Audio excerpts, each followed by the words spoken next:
Hi, my name is Erin, and I am sharing my recovery story for Oasis's project 30 and 30. And this is how I would describe addiction. I'm just going to take a deep breath on that one. Slavery, absolute 100% slavery, mental and emotional prison, cunning, baffling. I would describe addiction as a lifestyle disease that has phases. When we talk about substance use, I'm going to use the word substance use. We often think of the person who is in the final stages of their disease, the most severe stages, but it actually is progressive, meaning it gets worse over time. So when you first start, when I first started taking prescription painkillers, what really got into my head was, first of all, a doctor was prescribing this, how bad could it be? So that was like really messed with my denial and the manipulation of the disease.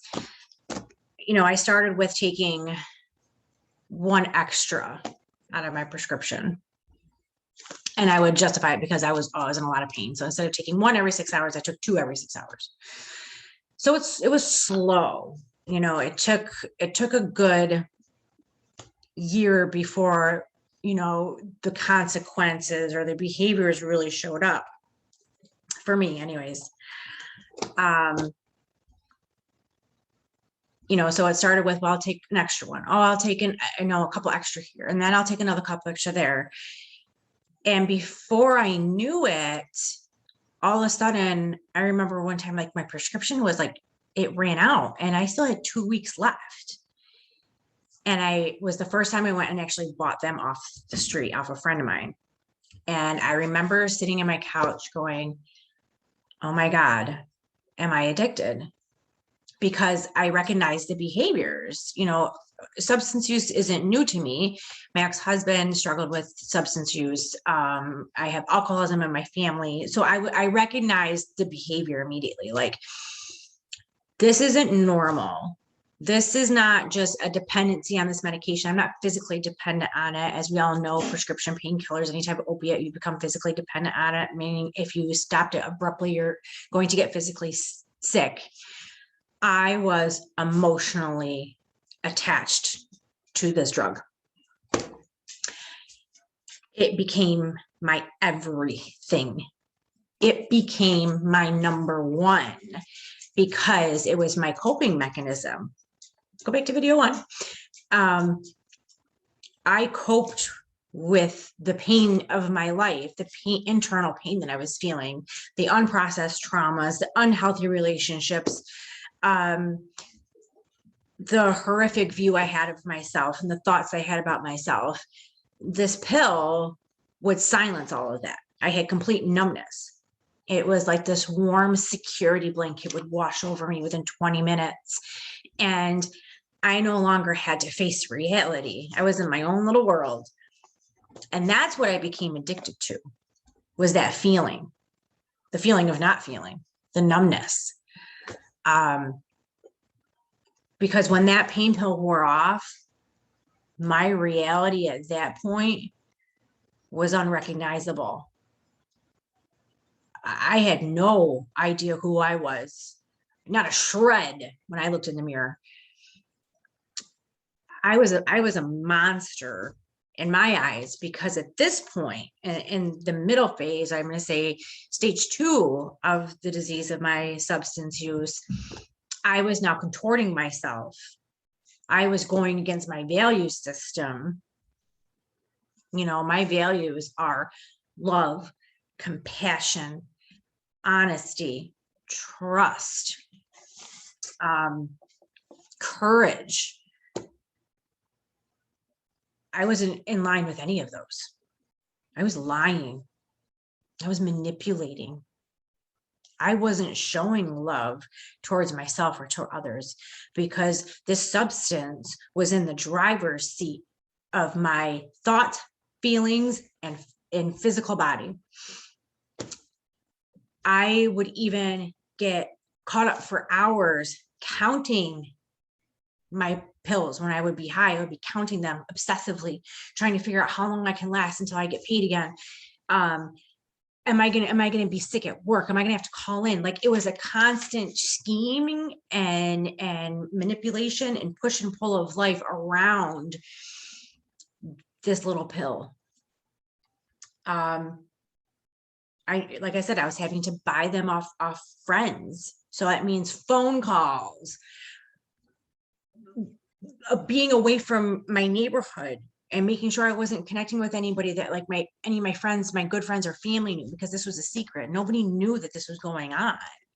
So I had to go into places that I would never normally be and see things that I would never normally see. Be around people that I would never normally be around, people whose intentions for me were not good.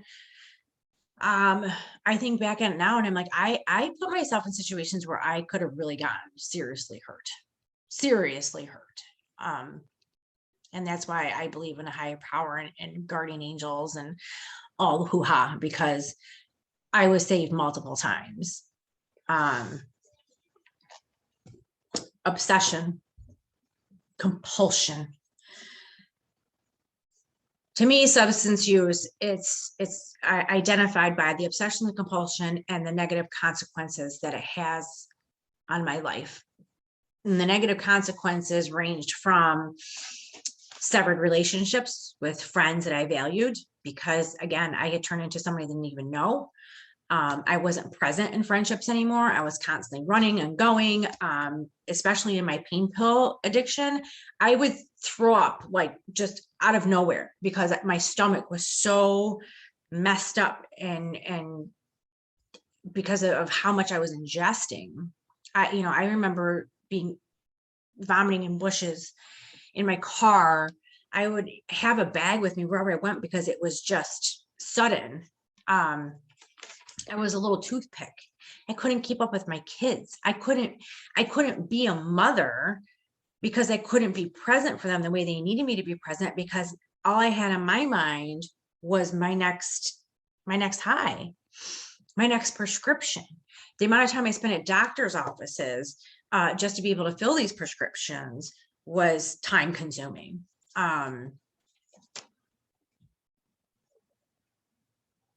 The lies that I told, I think that was the hardest part for me in recovery, was making amends to myself for all the lies that I told. I didn't know what the truth was, what my truth was anyways. I just knew that at all costs, I couldn't face sober what was in front of me, because I didn't have any tools. I didn't have any skills. I didn't have any awareness of what the real issue was, what was the root problem, let alone how could I possibly start healing from it. It was just immediately, how do I change how I feel? Instant gratification, 24/7. Again, getting myself into unhealthy relationships. It's dysfunction to the core.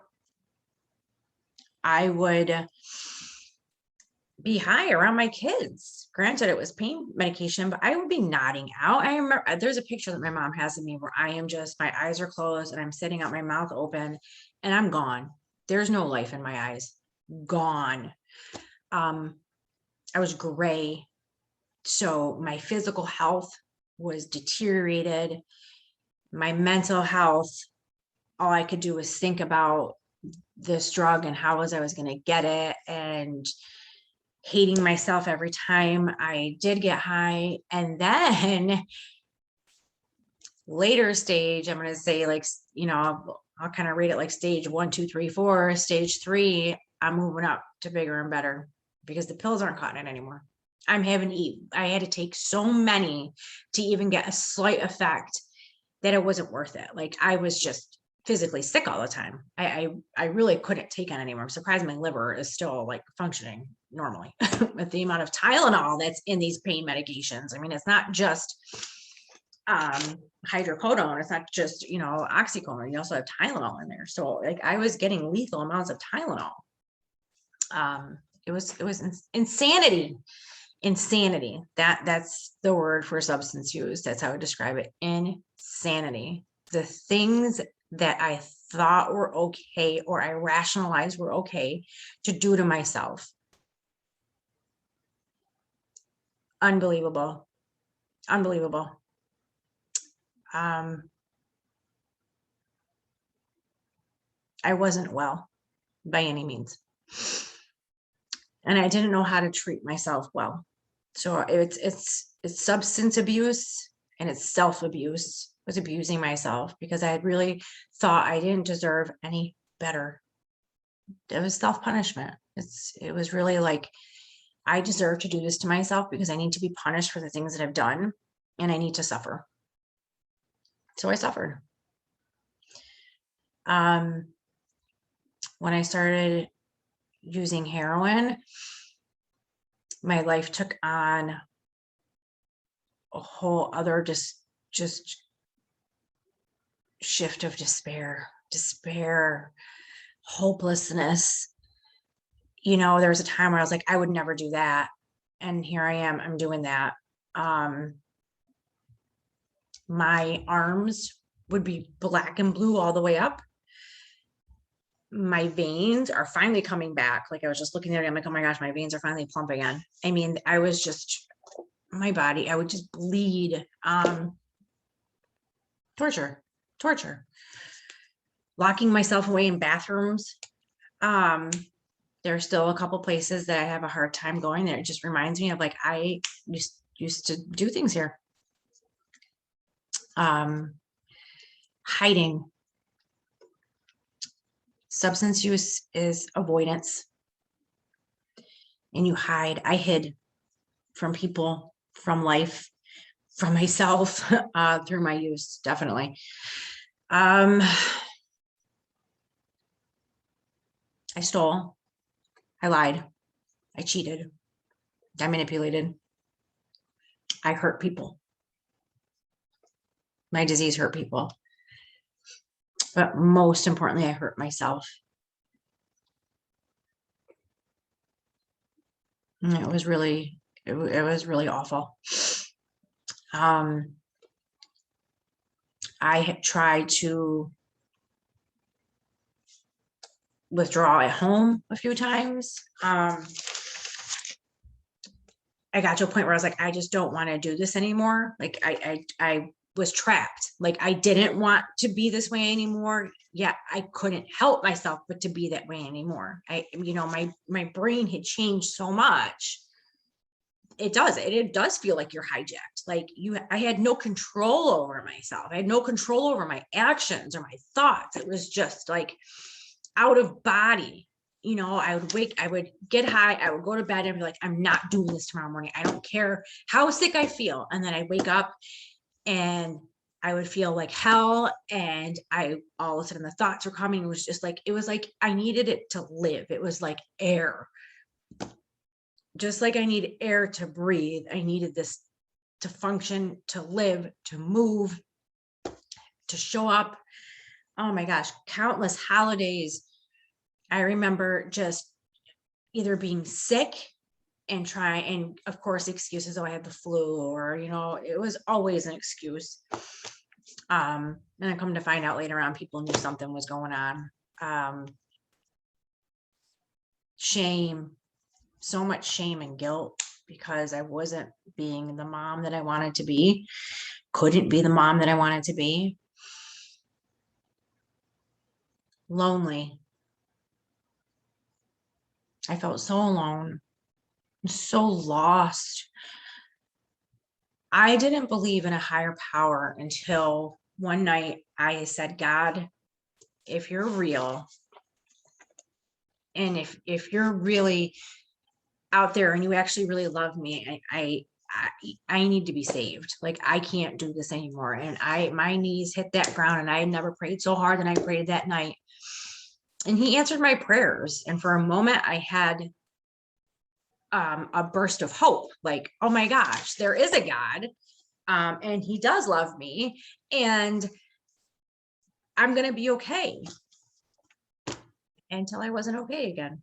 until another traumatic thing happened to me and I wasn't okay again. And I spiraled out of control.